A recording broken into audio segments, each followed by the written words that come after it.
What's going on, YouTube? Back at it with another video. Look, we got some true crime. It's a 13-year-old uses her true crime skills to get away from a killer, man. Basically, bro, all this shit we watching, we low-key studying. Hopefully we don't ever gotta use the skills, but we studying. So before we get into this video, man, before this study section, I need y'all to like, comment, subscribe, turn the post notifications on, and let's do it. Let go. This picture hides the most disturbing secret. It was taken on November 8th, 1977 at Mira Loma High School. 700 people are gathered to learn about the most dangerous man in Sacramento, who has already attacked 27 people. But what these people don't know is that the police believe the killer is somewhere in this picture. November 3rd, 1976, 1 year earlier, another town hall gathering takes place at Del Deo High School. A man stands up in the crowd, claiming he would kill the predator if he ever came to his house. A few months later, this man is attacked with his wife inside his home. The entire community of Sacramento lives in fear. The killer was in there and the dude was like, if he ever comes to my house, I'm killing him. And the dude was like, all right, I'll be over there tonight. Let's see if you really live about that business, huh? Yeah, you yelling in front of everybody. We're gonna see. Thinking that nigga got over there at 8 o'clock and didn't handle the job. So, with that being said, a lot of you motherfuckers out here be just talking. If that was me in that scary movie, I would've. No, nigga, you wouldn't have. When it's really happening, a lot of shit changed. A lot of shit different. I couldn't be in no shootout. No, nigga, because when niggas start really shooting, you gonna be scared. Bitch ass nigga. Yeah. Not knowing when or where the killer will strike next. However, one young girl becomes obsessed with the case, learning everything she can about the attacks. On October 29, 1976, 13-year-old Margaret Wardlow will become the youngest victim of the East Area rapist, and her knowledge of the case will save her life. After last night's attack, there's something new to worry about. Their children. The 29-year-old wife was raped. She heard that children, and she got to learn it. Citizens began buying everything they could think of to protect themselves. If I had a gun, I definitely would shoot him, and I would not shoot to injure. I would. Ain't he coming for you next? You see what happened to the last nigga that said that? She might be serious because she got them long arched ass eyebrows. She might really shoot him, but I don't think she's serious. This bitch look like Homer Simpson. I mean, what's not Homer? Is it Homer, the wife with the blue hair? Yeah, that's who the bitch look like. Nah, you finna die. He coming for you next, bitch. For real. Shoot to take care of him. I have a gun, but I still don't feel safe being, at home alone. You shouldn't. The year is 1976. In the city of Carmichael, California, just outside of Sacramento, 15-year-old Kris Padr lives a happy life with her parents and her older sister. She spends her days free of care in one of the safest neighborhoods in the state. I was 15. I was a kid, just a normal kid. Cartwheels in the front yard, and really not a care in the world. It was not ever even a thought that our world might be unsafe. Life done changed so much. She said, I was 15, I was a kid, cartwheels in the front yard. I must be way different when I went to school. When I was 15, we was fucking. What? Nigga, they was shaking ass and shit at parties. When I was 15, we was going to adult clubs. I don't know how the hell we were getting in, but we was getting in. We was getting on college hoes and everything. I wasn't personally, but my friends was. I ain't gonna put none of my business out there. I wasn't doing shit. I was a great kid at 15, but hey, there's a lot going on at 15. Safe. For now, she's still unaware that, since the month of June, there's been a growing number of attacks in her area, women being assaulted inside their own homes. October 5th, only 3 miles away from Kris's house, a woman named Jane Carson is at home with her 3-year-old son. Damn, not Jane, damn! It was about 6:30 in the morning. My 3-year-old son hopped in bed with me for a snuggle. I heard the garage door close and I knew my husband had just left for work. I saw a flashlight shining down the hall. Jane looked decent back in the day. That's Kind of odd. scary, I but screamed out to decent. my husband, "What have you forgotten?" There was no answer. The bedroom door opens, A man wearing a ski mask and holding a butcher knife walks towards them, blinding them with the flashlight. So I said, I wish a nigga would walk in this bitch with a knife. Oh. If a nigga went on some 1976 shit and came in my house with a fucking knife, you a damn fool. Oh my God, nigga, I'm gonna be like, yes. Oh, I've been waiting for this shit all my motherfucking life. Ah! Nigga, what? You ain't got no chance walking in this motherfucker with a knife. That knife better be the Thor hammer or some shit. You better be able to throw that and then come back to you, cause no. It's 2024. Your ass gonna die straight up, nigga, for real. And I'll be sitting there. He ran. I'm be on the news, happy to the motherfucker. Y'all, everybody gonna be recording that shit. Look at Trey, the YouTuber. Yeah, so I'm gonna describe the whole motherfucking thing. Nigga, I'm getting away. Self-defense, he ran in my house. He tried to kill me. So I got these out. And then that one back. Man, overkill, boy. take our money, take whatever you want. And the minute I started to say something, he would say in his clenched teeth, shut up or I will kill you. The man proceeds to tie up both Jane and her son by the wrists and ankles with shoelaces. Then he gags and blindfolds them both. After ransacking the house, the man forces himself on Jane and spends the next few hours taunting her and her child. When the police are called to the scene, the man is long gone. Carol Daly is a detective put on Jane's case by the sheriff's department. Fat ass wig. Something that the man said, or something that he did to you, or something that you recall hearing. He was a pro at making sure nobody was going to know who he was. My hands were tied and I was blindfolded and my child was with me. It was absolutely an obsession to be able to find out who this rapist was. Everybody was a suspect. Why the police can't catch the rapist and worried about their own homes being violated. They call him the East Area Rapist. He hits homes in the same streets, the East same Area neighborhoods, Rapist is sometimes crazy. This nigga raping everybody on the east side. That's some wild shit. And can't nobody figure this out? Don't nobody know? But that black kid that took that lollipop out the gas station, y'all found that nigga fast. Huh? There wasn't no cameras around when he did it, and y'all found him real quick. Y'all can't find this motherfucker raping everybody mamas, nigga. Like, all of our mamas got a story to tell about this nigga. Like, every granny in this whole east side was like, yeah, I remember him. He took full advantage of me. I like to kill them. Yeah, no, you didn't. This is crazy.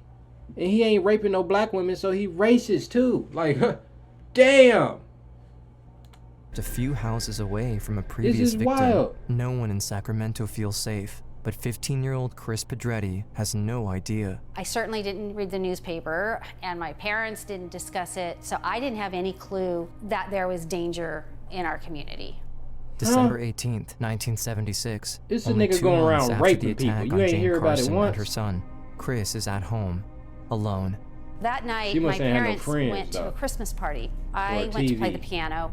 I heard a noise, and I stopped playing. I listened, and it was gone.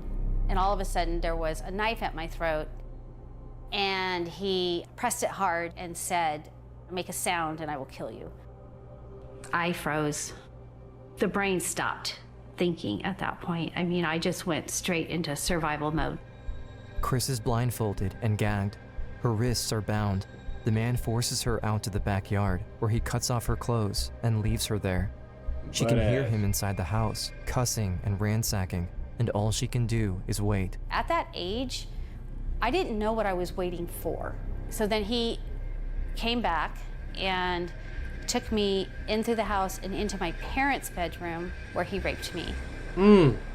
I didn't know about rape. I certainly didn't know about sex. What he did to me, what he took from me, I can't ever get it back. No, you Just can't. like he did to all the victims before Kris, the man taunts her, taking his time, never leaving. So I would just like move my arm and he was right there. He was right, like perched right next to me and told me, do that again. Today, it'll be your last day.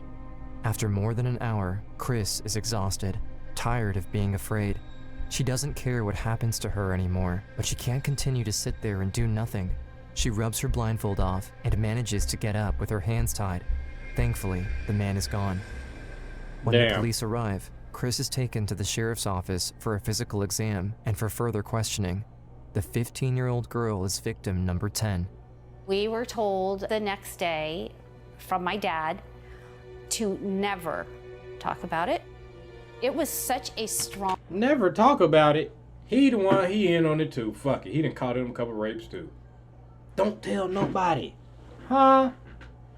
Call the police now. Tell everybody. You the 10th one. Everybody kids getting done dirty. Like, nah. Fuck you mean don't tell nobody about this. We need to go see if he got that stuff inside me. That sucked to have a baby by him too. It make you think, like, do I kill it? Or do I keep it? I'm killing it. No, I can't kill it. God ain't gonna forgive me. It just, damn. Oh, that's tough. Long order. My sister and I talked about it for the first time when I was 58 years old. The young victim now lives in constant fear. Every man she comes across in the street could very well be the man who assaulted her. Yeah, that is She scary. knows there's going to be another attack. It's no longer a matter of if, it's a matter of when. When the news channels cover the next victim's story, Kris watches in horror. There was a news report. He told the female victim in effect that if he saw anything in the newspapers or on television or heard on the radio, anything about this latest attack, he would kill 2 people tonight. I knew I was going to be killed that night. And not I thought, I knew. My sister and I, we just stayed awake all night waiting.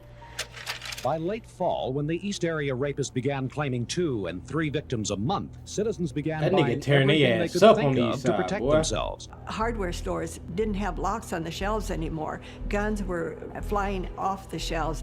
March 8th, Yeah, right. 1977, 3 months after Kris was assaulted. The count is up to 15 victims, but still. It's crazy that the guns flying off the shelves. That nigga knew to stay his ass on the east side, because guns been off the shelf on the west side, where we at. You had no chance with that knife, even in the 70s, nigga. On the east side, nigga, we revolvered up over there. Revolver and rifles and 12 gauge shotguns. Nigga, you come over here, you done for. Man, you go. We outside right now, nigga, on the block. Nigga, you walk down the street, it's a wrap, nigga. That's one thing I can say about growing up black people. We couldn't get raped. If we got raped, it was an inside job. It definitely was. The cops have no leads. The man is highly efficient in leaving no trace behind. He has a strong understanding of the police's reaction time, and he knows how to evade detection. He knew everything that needed to be known about law enforcement. But his MO is always the same. In a news article, they describe that the East Area rapist has never hit a house with a man inside. Right after the article is published, the MO changes. March 18th, Think a about couple that. becomes the target. Y'all A better keep a 29-year-old man. wife was raped while her tied-up husband had to listen. He raped a 29-year-old housewife near the Ignacio Valley Shopping Center at 5:30 this morning. Her husband was tied up nearby and had to listen. After tying the couple up, he puts glassware and plates on the man's back, threatening him that if he moves, the man will hear him and kill his wife. The sheriff decided that we would hold community forums. I had no idea there were going to be crazy. several hundred people that would show up. If we have a gun, could we shoot him? Knowing what I know about this man, if I had a gun, I definitely would shoot him. And I would not shoot to injure, I would shoot to take care of him. In one of those meetings, men... They said it might be him. It got to be in there because whenever somebody talks, they get their ass raped. So,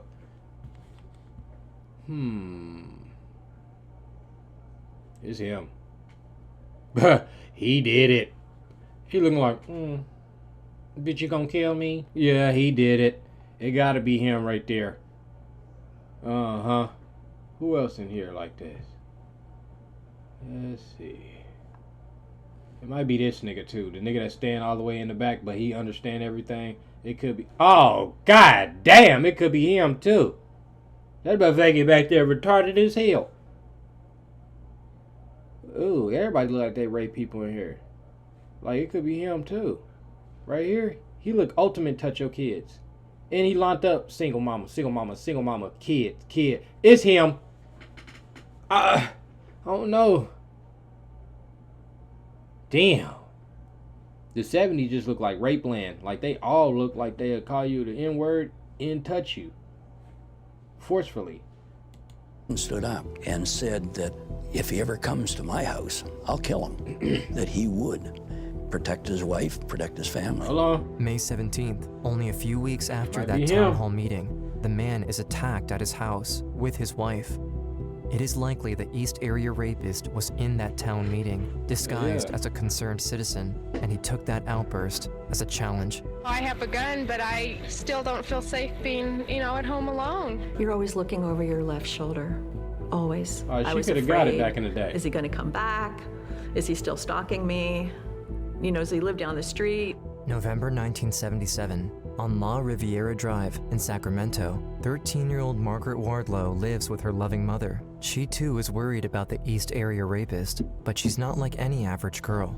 She collects every piece of information she can put her hands on about this individual. I was a reader of everything I could get my hands on that had to do with this individual. Like, what was making this guy tick? Why was he doing this? He really got off on power and control through fear. The fear in his victims is how he really got pleasure, from what I could understand from everything I'd read. My mom always She put said, her life into she's that. too old, I was too young, we wouldn't be victims. Although her mother is probably worried herself, her words reassure Margaret well enough. As the attacks become more and more violent, one thought troubles the investigators more than any other. We knew he was ready to kill. We were afraid our next phone call was going to be to a homicide scene instead of a rape scene. November 10th, 1977. It was a school night. I was awoken about 2:30 in the morning with a flashlight in my face. I saw him in a mask, had my hands tied behind my back. Alone in her room, Margaret Yeah. is aware that her mother is also probably tied up.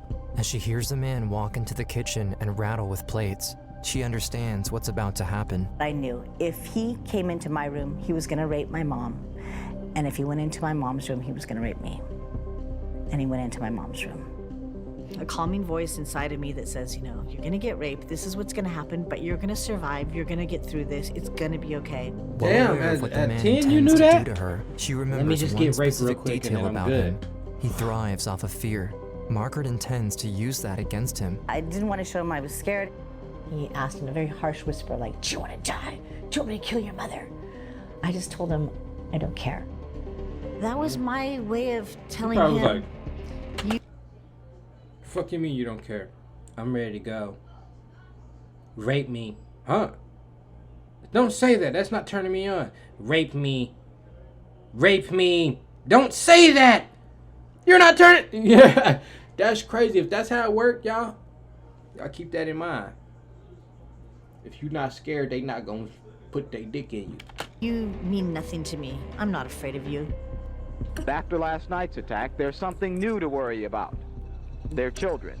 Detective Carol Daly believes Margaret's defiance is what kept her alive. Margaret was probably the strongest young victim I have ever talked to. The count is now at 27.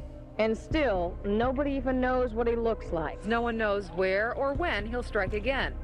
There was no stone left unturned. After working 27 of those cases, there wasn't a night went by that I didn't close my eyes and think about what those victims went through. It's October 1979. No one knows why, but it seems the rampage has stopped. No one in Sacramento knows if it will last.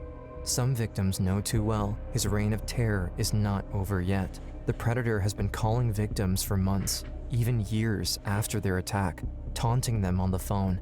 Hello?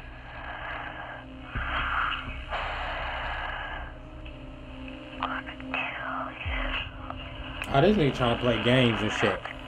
Okay, yeah. While Sacramento breathes a sigh of relief, a new terror emerged. It's like, God, if it want, it's like, this motherfucker is stupid as hell and scary, and this shit have never happened to people. But at the same time, it's like, if it didn't happen to people, our generation, we wouldn't have no good ass movies, no TV shows. We wouldn't have shit. You know, it'd be whack as hell. We'd probably be living life a little better, but it'd be whack as fuck. Like watching TV wise. Like if it was like think about it. If it wasn't for these people to really be crazy and really do this shit, it's a lot of movies and stuff that we would never see. A lot, like scary movies and everything. We would have. Honestly, I could live without them motherfuckers. People shouldn't have been there getting fucking raped. Chain raped at that. Like, nigga, you could be next. In the Los Angeles area, a serial killer is on the loose, killing couples inside their homes. No one connects the crimes to the East Area Rapist because there's little information shared between counties. They now call him the original Night Stalker, a name coined before the coming of Richard Ramirez in 1984. December 30th, 1979, Dr. Robert Offerman and his girlfriend, Alexandra Manning, are murdered in Goleta. March 13th, 1980, Lyman and Charlene Smith are killed in Ventura. Damn. August 19th, Keith and Patrice Harrington in Dana Point. February 5th, 1981, Manuela Wattoon in Irvine. It's July 1981. Bro, he is not realtor getting walks caught. into a home in Santa Barbara County and makes a grisly discovery. Sherry Domingo and Greg Sanchez. I hope y'all don't watch this and like, you know, get the idea. Like, cause one of you motherfuckers watching this right now, crazy to the motherfucker.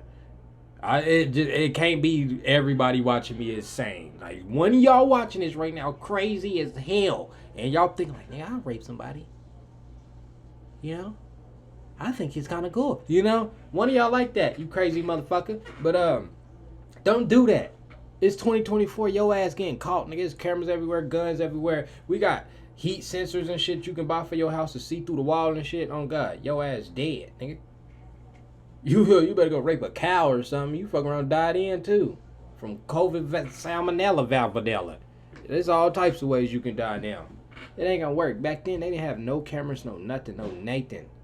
You know how much murders? Like, go ask your grandparents one day if they ever know, do they know somebody that killed somebody. Everybody knows somebody that killed somebody back then. God damn, it wasn't no cameras. You do that shit now, you're going to jail. You fuck around and die. Are found dead. Sherry has been bound and bludgeoned. Greg has been shot and beaten. For 5 years, this becomes the last known attack from the original Night Stalker, until May 4th, 1986, when Janelle Cruz is found murdered, becoming the youngest victim of the serial killer. It's 1994, 8 years after the last attack. I thought he was dead. And all these years, I 94? just found a way to deny it. Paul Holes, a cold God case investigator, damn. stumbles upon case files He with been the raping title since the East Area 70s. Rapist. I'm on almost them. born now. A serial predator Holes has never even heard of. As he reads through huge stacks of evidence and papers referring back to 1979 in Sacramento, Detective Holes is hooked. With the coming of new DNA technology, he is hopeful that he can solve this case quickly. But his first real discovery happens in 2001.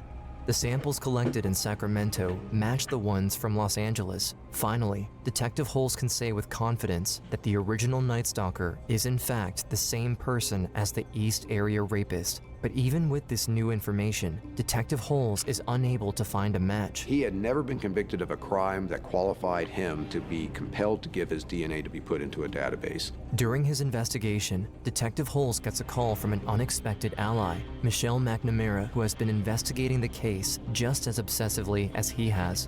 More than just an author, she has made it her goal to bring the predator to justice. She even coined the new moniker, the Golden State Killer. The great tragedy of this case to me is that it's not better known, and frankly, it should be solved. I mean, it just should be. Police consider her a part of the investigation due to her incredible instinct and valuable insights into the mind of the killer. She thought she was getting real close to finding him.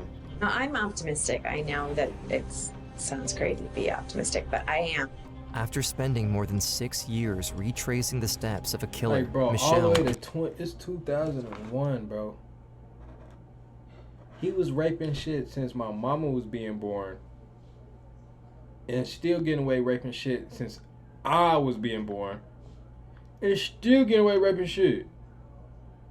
In different states. Oh my God. Like, the technology getting better, so they like, we're getting closer, but we need some more time. What do you mean more time? We need to get this nigga now. This nigga been raping for centuries, 2 decades. My God, bro, he just living life. Just like, I go commit a crime right now. I better get away with it. What? Is exhausted, and the obsession has taken its toll. April 21st, 2016. She passed away from an undiagnosed heart condition. Damn! 2 months after her death, a countrywide initiative is launched to hunt down the Golden State Killer. The killer has evaded police and FBI for over 40 years. If this case were to ever be solved, it needs to be now. All the witnesses, all the original investigators, everybody's going to start passing away. It's now or never. April 2018, Paul Holes gets a crazy idea. Upload the DNA taken from the Golden State Killer's crime scenes onto an ancestry website. Within a day, I had the list of potential relatives to the Golden State Killer out of Genvich. One name comes up, Joseph D'Angelo, a retired cop living in Citrus Heights, just outside of Sacramento, and only 7 miles away from where Kris was attacked. But in order to be sure, Paul Holes needs a sample from the actual suspect. After secretly watching D'Angelo for days, police take a used tissue from a garbage bin and test it for a definitive DNA match. It comes back positive. There is no question that Joseph D'Angelo is the Golden State Killer. Police in California believe they've cracked a 44-year-old serial murder case. Law enforcement now identifying 72-year-old. That long? 44 years to catch this nigga, and he was a cop. And y'all couldn't figure out nothing. Y'all fucking suck. As man. Yeah, they was figuring out, they was solving so much shit in Black and Mexican communities, and y'all couldn't figure this shit out? What? And he used to work with y'all? Y'all worried about the wrong shit. That's all it was. This motherfucker was trying to figure it out so bad she died. Like, her heart couldn't take it no more. Like, girl, go on vacation or something. I'm finna go out. And this nigga was right under y'all nose the whole time, bro. Y'all bookie dookie mutt. Joseph James D'Angelo as the Golden State Killer. While looking into D'Angelo's background, it becomes clear why he was never caught. In 1973, he was hired as a cop in Exeter. He would then investigate his own crime scenes and destroy or even fabricate evidence. He thrived off the media attention and the fear he saw spreading in his community. It is likely D'Angelo was at many town hall gatherings, like the one in this picture, to relish in his own work. The answer has always been in Sacramento. I was in shock. 42 years later, all those things I had not dealt with, it was time to deal with them. Carol Daly was the first one to be here to support. Now that shit is wild. Now that it's like that, he was investigating his own crime scene, so he was just going in there covering all of them up. Oh, that's wicked. They could have never found him if they wanted to, because he destroyed the shit. First of all, he destroyed everything at the crime scene that night, because he tried his hardest not to make nothing. And then when he got to go back the next day, he's like, oh shit, I forgot this. Oh shit, I forgot that. Oh, yeah. This nigga is smart crazy. It ain't gonna work nowadays, but it worked then. Support me. I don't know if I could have done that all by myself. I called my sister, and that is when I said, Mom and Dad aren't here. Robin, we can talk about this now. The trial of the Golden State Killer is highly publicized. Everyone in the country is watching as the man who terrified the state for over a decade is finally brought to justice. It's thousands of hours of sleepless nights between it's crazy because investigators they and the old. victims and The the niggas was families getting and the raped at community. 15, bro. It's August 18th, These niggas 2020. old. As the trial comes to a close, victims are allowed to share a statement. The moments are charged with emotions, as one by one, they each read out their powerful message to D'Angelo himself. In the early morning of July 17th, 1976, my life was changed forever. I was 15 years old. He stole my innocence, my security. That nigga don't care. D'Angelo, I want you to look at me, and I want you to remember what I have to say. It was my one and only opportunity. That nigga is not tripping. He like, boy, I'm 79, finna go to jail and die. That nigga don't care about nothing they got to say in them. He thrive off fear. So everything y'all saying in them letters, he like probably can't even hear y'all ass. This nigga just got dialysis and everything. To face him. Your secrets have been exposed. Your double life is over. You will forever be known as a repulsive coward who hid behind a mask of evil. It brings me great satisfaction to see you in your assigned orange jumpsuit, powerless and handcuffed in all aspects of your already miserable life. August 21st, Look, old as because shit. D'Angelo made a deal, he admits to 13 counts of murder and 13 counts of kidnapping with robbery. Murder in the first degree, how do you plead? Guilty.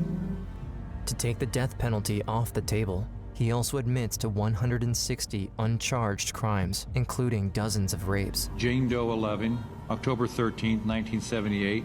You admit or deny, sir? I admit. But before closing the trial, the survivors all get one last opportunity to humiliate the man who haunted their nightmares for over 4 decades. It was when they read the comment when all of us just started laughing at him. Jane Doe number 20 reported that he had a small penis, a fact that was consistently reported by the majority of the sexual assault victims. If that did not bring him some humiliation, I don't know what would. That is why we were laughing. That's why he started raping in the first place, because some girl in school told him his dick was little. So you just yerked it right back up. He fit. Oh, he said there, I'll do it again if my heart allowed me. That nigga is old as fuck, y'all. Like, he is finna die. None of this really matters. He won to him. He's like, I don't know, y'all finna give me a free bed and a couple meals, man. I'm good. This basically like home health. This nigga going to a nursing home basically, just a little bit harder. Nigga, I'll put that nigga in a cell with a young nigga and just have him slap this nigga every day. Every day you wake up, smack him as hard as you can. Yap! Just one time though. Give him a headache all day. Hold his medicine over his head. You want this? You want this? No, these my perks. Smack! Smack that nigga all in his shit. Don't kill him. If you kill him, he won. You gotta let him suffer for like at least 10 more years before he die, because he finna die soon.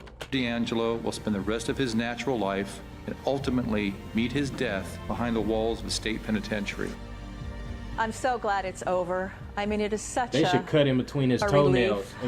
Just cut. Finally, all after all this him. time, know that he's behind bars and that's where he belongs. Oh, I was just so happy. I haven't been able to wipe the smile off my face. I was able to face him. I could now begin to leave the dark part behind me and start moving towards the light. The survivors really created a network for each other. Kris built a support group for other survivors.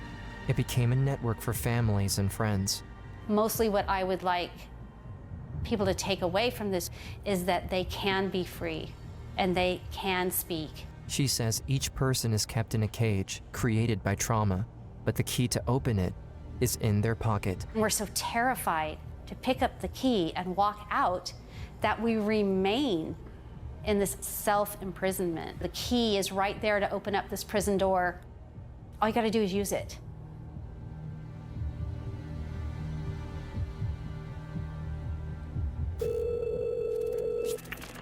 And now y'all know, don't name y'all kids Joseph. You name your kid Joseph, he fuck around, rape somebody.